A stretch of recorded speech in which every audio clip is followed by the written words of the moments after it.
ಸಮರ 40% ಸಮರ ಬಿಜೆಪಿ ವಿರುದ್ಧ 40% ಕಮಿಷನ್ ಸಮರ ಸಾರಿದ ಕಾಂಗ್ರೆಸ್ ಇದೀಗ ಆ ಆರೋಪಕ್ಕೆ ತಾರ್ಕಿಕ ಅಂತ್ಯವನ್ನು ಕೊಡೋಕೆ ಮುಂದಾಗಿದೆ. ನ್ಯಾಯಮೂರ್ತಿ ನಾಗಮೋಹನ್ ದಾಸ್ ಆಯೋಗದ ವರದಿ ಅಂಗೀಕರಿಸಿರುವಂತಹ ಸರ್ಕಾರ ಎಸ್ಐಟಿ ರಚನೆಗೆ ಅಸ್ತು ಎಂದಿದೆ.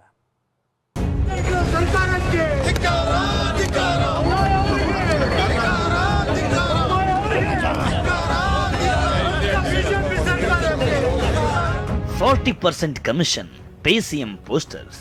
ರಾತ್ರೋರಾತ್ರಿ ಬೆಂಗಳೂರಿನ ಬೀದಿಗಳಲ್ಲಿ ಗೋಡೆಗಳ ಮೇಲೂ ಪೇ ಸಿಎಂ ಪೋಸ್ಟರ್ಗಳು ರಾರಾಜಿಸಿದ್ವು. ಇದೇ ವಾರ ಕಾಂಗ್ರೆಸ್ಗೆ ದೊಡ್ಡ ಮೈಲೇಜ್ ನೀಡಿದ್ರೆ ಅಂದಿನ ಬಿಜೆಪಿ ಸರ್ಕಾರ ರಾಷ್ಟ್ರ ಮಟ್ಟದಲ್ಲೂ ಮುಜುಗರಕ್ಕೀಡಾಗಿತ್ತು.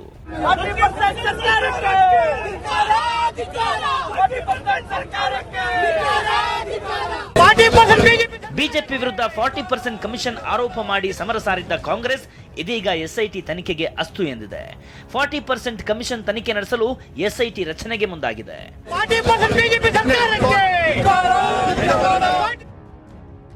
ನಾಗಮೋಹನ್ ದಾಸ್ ವರದಿ ಅಂಗೀಕರಿಸಿದ ಸಚಿವ ಸಂಪುಟ 1729 ಕಾಮಗಾರಿಗಳಲ್ಲಿ ಕಳ್ಳಾಟ, ಎಸ್ಐಟಿ ತನಿಖೆಗೆ ಅಸ್ತು. ಬಿಜೆಪಿ ವಿರುದ್ಧ 40% ಕಮಿಷನ್ ಆರೋಪ ಮಾಡುತ್ತಲೇ ಗದ್ದುಗೆ ಹಿಡಿದಿರುವ ಕಾಂಗ್ರೆಸ್ ಇದೀಗ 40% ಕಮಿಷನ್ ಆರೋಪದ ತನಿಖೆಗೆ ಮುಂದಾಗಿದೆ.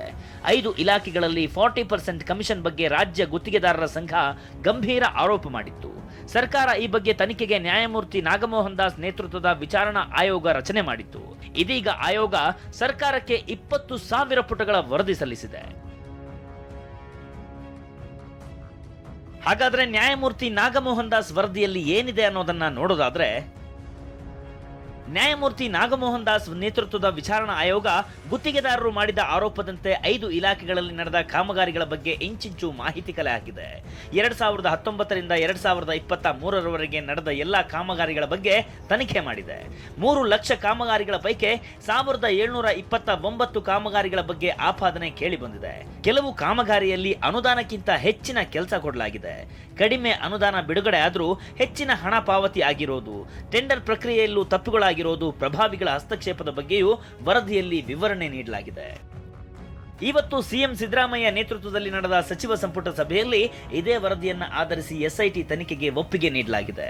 ಡಿಪಾರ್ಟ್ಮೆಂಟ್ಗಳಿಗೂ ಸಹಿತ ಈ ವರದಿಗಳನ್ನು ಕಳಿಸಿ ತಕ್ಷಣ ಅವರು SIT ಅವರಿಗೆ ಅವ್ರು ಕೇಳ್ತಕ್ಕಂಥ ಮಾಹಿತಿಗಳನ್ನು ನೀಡಬೇಕು ಅಂಥೇಳಿ ಸೂಚನೆಯನ್ನು ನೀಡಿದ್ದೇವೆ. ವಿಚಾರಣಾ ಆಯೋಗದ ವರದಿ ಮೇಲೆ ನಾವು SITಯನ್ನು ಸ್ಪೆಷಲ್ ಇನ್ವೆಸ್ಟಿಗೇಷನ್ ಟೀಮನ್ನು ಕಾನ್ಸ್ಟಿಟ್ಯೂಟ್ ಮಾಡಬೇಕು.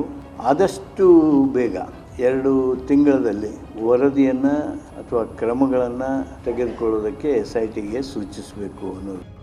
ಇನ್ನು ಎಸ್ಐಟಿ ರಚನೆ ನಿರ್ಧಾರವನ್ನ ಕೇಂದ್ರದ ಮಾಜಿ ಸಚಿವ ಸದಾನಂದ ಗೌಡ ಸ್ವಾಗತಿಸಿದ್ದಾರೆ. ತನಿಖೆ ಮೂಲಕ ಸತ್ಯ ಹೊರಬಂದು ಕಾಂಗ್ರೆಸ್ನವರ ಸುಳ್ಳು ಬಯಲಾಗಲಿ ಎಂದಿದ್ದಾರೆ.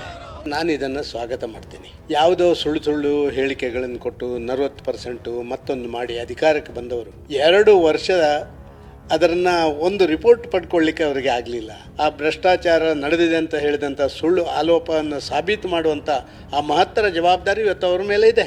ಆದ ಕಾರಣ ಈಗ ಅವರು ನಾಗಮೋಹನ್ ದಾಸ್ ವರದಿ ಅದರ ಆಧಾರದಲ್ಲಿ SIT ತನಿಖೆ ರಚನೆ ಮಾಡ್ತೇವೆ.